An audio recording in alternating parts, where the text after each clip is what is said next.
আমি এই শারদীয়া উৎসব উপলক্ষে সমস্ত শিল্পাঞ্চলবাসী তথা বঙ্গবাসী এবং সারা দেশবাসীকে আমি শুভেচ্ছা ভালোবাসা জানাচ্ছি।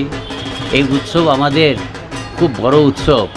এই উৎসবটা আমরা সকলে মিলে মিশে একত্রিতভাবে সাম্প্রদায়িক সম্প্রীতি বজায় রেখে আমরা প্রতি বৎসরের মতো এই বছরও যেন পালন করি।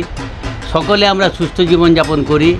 এই উৎসবের মধ্যে আমাদের সকলে ভেদাভেদ নাই। এই উৎসবের মধ্যে আমরা পরস্পরের মধ্যে একটা আলিঙ্গনবদ্ধভাবে এই উৎসবটা পালন করে থাকি। আমি সকল রানীগঞ্জ এবং শিল্পবাসীকে এবং সমস্ত দেশবাসীকে আমি এই বার্তা দেব যে এই উৎসবটা যথারীতিভাবে সুন্দরভাবে এবং সুষ্ঠুভাবে আমরা পালন করি এবং সারা বছর আমরা সকলে সুস্থ জীবন যাপন করি। এই বলে আমি আমার বক্তব্য শেষ করলাম এবং সকলকে